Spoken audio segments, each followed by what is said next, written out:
બાયડ નગરપાલિકાની ચૂંટણીમાં ભાજપના ઉમેદવાર જાહેર થતા જ ભાજપમાં ભડકો થયાના સમાચાર આવી રહ્યા છે તો કાર્યકર્તાઓની ગુસપુસ શરૂ થઈ ગઈ છે। બાયડ ભાજપના મહામંત્રી ગોરધનભાઈ પટેલે રાજીનામું આપ્યું તો બીજી તરફ હવે ભાજપના કાર્યકર્તા બીજા પક્ષમાં ચૂંટણી લડશે તેવી ચર્ચા। ગોરધનભાઈ સાથેની એક ચર્ચા તેમના રાજીનામું આપ્યા બાદ જોઈએ માત્ર અમારી સાથે સૌથી પહેલા।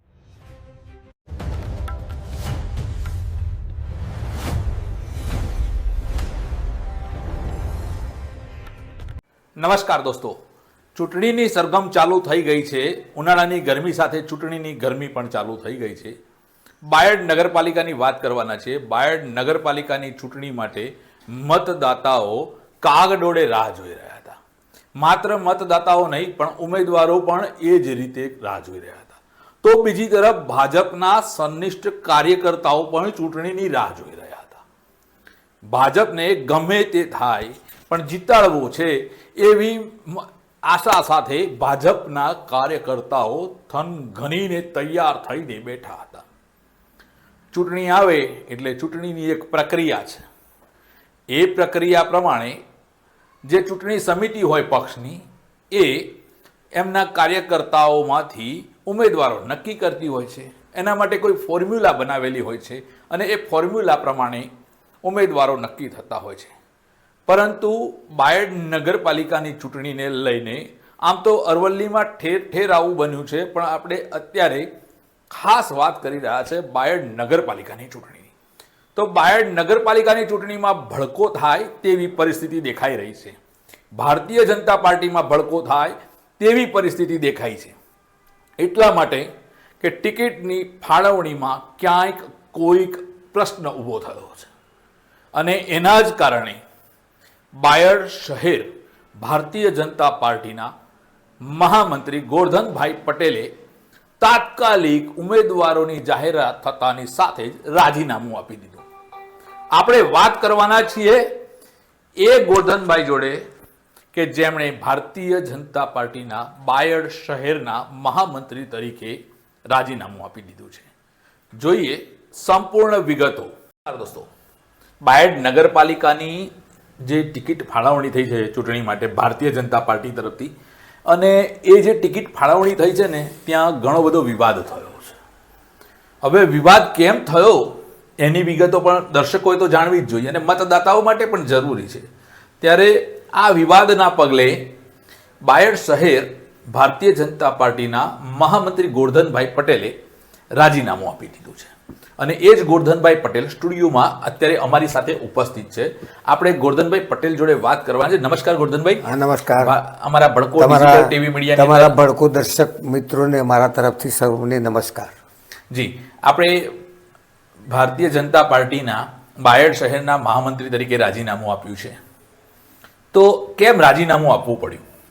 રાજીનામું આપવા પાછળનું કારણ એ કે બાયડ શહેરના બંને મહામંત્રી અને પ્રમુખશ્રીને કોઈપણ પ્રકારનો વિશ્વાસમાં લીધા વગર અથવા તો કોઈપણ પ્રકારની ચર્ચા કર્યા વગર ઉપર હાયર ઓથોરિટીએ એમના વાલા દવલાની નીતિ અપનાવી અને પાર્ટીએ ટિકિટોની વહેંચણી કરી છે અને જેના લીધે સંનિષ્ઠ કાર્યકરો જે છે એમને મન દુઃખ થયું છે। દાખલા તરીકે દીપકભાઈ ચંદુભાઈ પટેલ કે જે 2006થી ભારતીય જનતા પાર્ટીના એના પ્રતિનિધિ તરીકે કાયમી અહીં આગળ રહેતા અને ગયા વર્ષે અને મારી આગળની ટર્મમાં એ મહામંત્રી હતા એટલે એમનો દાવો સબળ હતો છતાંય પાર્ટીએ એમની અવગણના કરી। એનો વર્ષો સુધી જો 15-20 વર્ષ સુધી વ્યક્તિ પાર્ટી માટે કામ કરે અને પછી જો એ એ અપેક્ષા રાખે તો એ વ્યાજબી છે અને અમારી ભલામણ પણ એ દીપકભાઈના માટે હતી પણ પાર્ટીએ ના આપી। એટલે પાર્ટીએ એમની વાલા દવલાની નીતિ જો આ લોકો ઉપરવાળા અપનાવતા હોય તો પછી આ લોકોની પાસે બેસી રહેવાથી કોઈ ફાયદો નથી। પણ ગોરધનભાઈ, આપ તો પટેલ છો, પાટીદાર છો અને ભારતીય જનતા પાર્ટીએ 15 પાટીદારોને ટિકિટ આપી છે। બીજા સમાજોને 1-2 ટિકિટ આપી છે, 2 સમાજને 2 ટિકિટ આપી છે, બાકીનાને 1-1 આપી છે। તો બ્રાહ્મણ અને વાણિયાને પણ ટિકિટ નથી અપાઈ તો એ બાબતે તમારું શું કહેવું છે? પાટીદારોને ટિકિટ અપાઈ છે એનો મતલબ એવો નથી કે ભાઈ પાટીદારની ડેફિનેશનની અંદર કડવા પટેલ ને લેવા પટેલ, ચૌધરી પટેલો તો આમે ઓલરેડી બક્ષીની અંદર આવી શકે છે એટલે એ લોકો બે બાજુ લાભ લેશે। અને આ મારી વોર્ડ નંબર 3ની અંદર 3 સામાન્ય સીટો હતી એ 3 સામાન્ય સીટો પૈકી 2 સીટો એમણે બાયડ વિસ્તારની અંદર બક્ષી ઈબીસી વાળાને એટલે બીસી વાળાને ભાઈઓને આપી દીધી છે, જેથી એમને પટેલ લોકોને મનદુખ થયું છે. અને અમારી જે સીટો હતી એ બીજાને ફાળવી દીધી અને કોઈ પણ સારા કોઈ પટેલને ટિકિટ જ ના આપે, એ તો એ વાત તો વ્યવહારિક નથી ને. કેટલા આવા કાર્યકર્તાઓ હશે કે જેમને કદાચ પાર્ટીની પોલિસી બદલાઈ અથવા તો પોલિસી પ્રમાણે કંઈ નુકસાન થયું હોય? મારા જેવા બીજા મહામંત્રી જે છે એ ભાઈએ એમની મધરની ને એમની ટિકિટ માગી હતી. એમના ફાધર આજીવન ભારતીય જનતા પાર્ટીમાં રહેલા છે અને પાર્ટીનું બહુ લાંબા સમયથી લગભગ 25-30 વર્ષથી કામ કરેલું છે. એમનો સન મહામંત્રી હતો, એમણે માગી હતી તો એમને એ ના આપી. કદાચ માની લો કે પાર્ટીના હોદ્દા ઉપર હોય તો ના આપી શકે, પણ મારા તો કોઈ પાર્ટીનો હોદ્દા ઉપર હતું, મારા ઘરની ટિકિટ નથી, મારા કુટુંબની ટિકિટ નથી. હું તો ખાલી એક જ વસ્તુ કે ભાઈ દરેક વ્યક્તિને દરેક કોમને પ્રાધાન્ય મળવું જોઈએ. બ્રાહ્મણને કે વાણિયાને એમની વસ્તીના ધોરણે ગમે તે વોર્ડમાં એકાદ સીટમાં સમાવેશ કરવો જોઈએ, એવું મારું માનવું છે. એટલે આ મારી વિચારધારાની સાથે ઉપરવાળા મારી હાયર ઓથોરિટીવાળા સેટ ના થાય એટલે મેં રાજીનામું આપી દીધું. પણ આ વખતે જે પ્રકારની ટિકિટોની ફાળવણી કરવામાં આવી છે એમાં કોઈ શંકાઓ કુશંકાઓ જેવું કહી શકાય કંઈ? શંકાઓ જ છે ને, એ લોકોનું પહેલાંથી ચિત્ર નક્કી હતું. કારણ કે આની અંદર અમુક વસ્તુઓ આપણાથી વિરોધ પાર્ટીના વ્યક્તિઓ કે એમણે તો આગળ ટિકિટ માગેલી, પણ કઈ રીતે આ લોકોનું ફોર્મ્યુલા સમાધાન થઈ ગયું એટલે એમના કોંગ્રેસ કલ્ચરવાળા અથવા તો બીજી કોઈ કલ્ચરવાળાને એમની ટિકિટો આપી દીધી અને ભારતીય જનતા પાર્ટીનો જે સન્નિષ્ઠ કાર્યકર હતો એને કશું ના આપ્યું. પેલા લોકો કાલે અત્યારે આવેલા એમને ઉપર ચડાવી દીધી અને આપણા માણસને નીચે તળિયે રાખ્યા. પણ આમ તો એવું કહેવાય કે મહેમાન અતિથિ દેવો ભવ, આ રાજકારણની વાત આવતી હોય એટલે કદાચ કોંગ્રેસમાંથી બિચારા ભાજપમાં આવી ગયા, ભલે તમારી પ્રેમ બની હોય કે ભાઈ આટલા જ કાર્યકર્તાઓને ટિકિટ આપવી, આટલું એનું સક્રિય સભ્ય હોવો જોઈએ, આ ઉંમર બિચારા કદાચ આપણે અતિથિ દેવો ભવ એવું વિચારી લીધું હોય તો શું કહે? તો પછી અતિથિ દેવો ભવ જેવું જોઈએ એ લોકો વિચારતા હોય તો અમારે કોંગ્રેસ અહીંથી બળવો કરીને તો જવું પડે અને ત્યાં આગળ એકાદ વખત જીતાવવું પડે એટલે પાછા ફરીથી ભાજપવાળા અમને પાછા બોલાવાના જ છે કે જશે. બરોબર. એટલે આ બળવો કરવાની નીતિ આ લોકોએ શીખવાડી છે. પણ આજે આખી આ ચૂંટણી છે, આજે આ નગરપાલિકાની આમ તો કહેવાય છે કે બાયડ નગરપાલિકાની ચૂંટણી એ વિધાનસભાની સીટને પણ અસર કરતી હોય છે, બરાબર? તો ભાજપના સન્નિષ્ઠ કાર્યકર્તાઓ પણ છે જેને અસર થઈ છે આ ચૂંટણીની ટિકિટો ફાળવણીને લઈને, અને જનતાને પણ કોઈક અસર થઈ હશે જેના મતદાતાઓ હશે એને.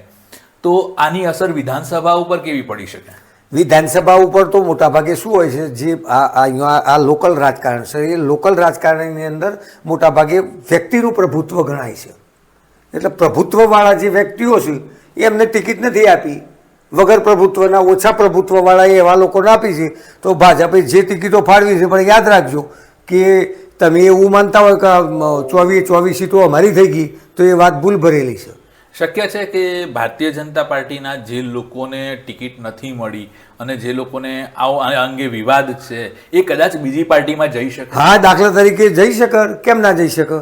તમે કશું આપતા જ ના હોય, અરે કદાચ બીજી પાર્ટીમાં જઈ ના શકે પણ બીજી પાર્ટીનો કોઈ ઊભો રહ્યો હોય તો એને મત આપી શકે. અને તો કોઈ પણ હિસાબે આ લોકોને સાથે મગજમારી છે ને એટલા માટે એ બીજી પાર્ટીના ઉમેદવારને મત આપી શકે અને ઊભો પણ રહી શકે, કેમ ના રહી શકે? જે પ્રમાણે આપણે જોયું એ પ્રમાણે કદાચ જેમ ગોરધનભાઈની જે વાત છે એવું બીજા કાર્યકર્તાઓ પણ વિચારી શકતા હોય છે અને કદાચ ભારતીય જનતા પાર્ટીને આ નિર્ણયથી મોટું નુકસાન પણ થઈ શકે છે. પણ બીજી એક વાત કરવી છે ગોરધનભાઈ કે જે પ્રમાણે આ ફાળવણી થઈ, આ ટિકિટ, આ ચૂંટણી આવી ગઈ છે, કદાચ 11 તારીખ સુધીમાં ઉમેદવારો બદલાય તો શું થાય?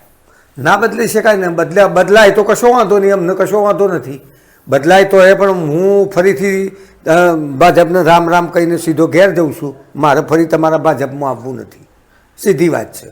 કારણ કે તમે અમને અમારી વાતને જ સાંભળતા ના હોય. આ તો આજે આવું બધું ડખો થયો ને મેં જ્યારે આ વાત વિચારી કે ભાઈ આમાં રહેવાથી ફાયદો નથી, તાણે તમે ફરીથી પાછા લીપાપોતી કરો અને હું ફરી પાછો તમારી પાસે તમારો તળિયો ચાટવા માટે આવું, એ માનો હું પટેલ નથી. ટૂંકમાં જે ફ્રેમ બનાવી હતી એ ફ્રેમ પ્રમાણે ટિકિટની ફાળવણી નથી થઈ.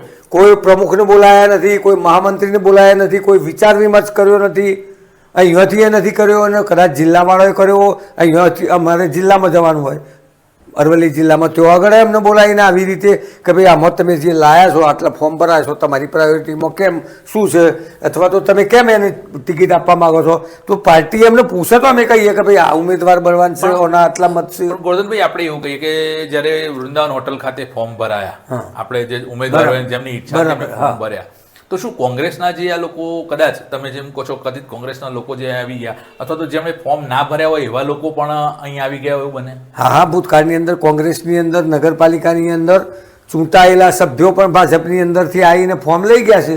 આપણે તો ફોર્મ આપવા માટે બેઠેલા હતા, આપણેથી તો કોઈને ના કહેવાય નહીં શેષ માટે. એટલા માટે કોંગ્રેસ કલ્ચરવાળા પણ ફોર્મ લઈ ગયા અને શેષમાં એમને એમનું ફોર્મ રજૂ પણ કર્યું છે અને એમનું પાસ પણ થઈ ગયું છે અમુક લોકોનું અને સંદેશ કાર્યકરો રહી ગયા છે.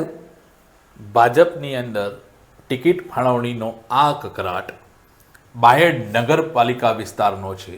રોજ રોજ મતદાતાઓ સાથે નવી વાત કરીશું, નવી વાતો સાથે ફરી મળીશું. ભડકોમાં ચેનલ સતત જોતા રહેજો.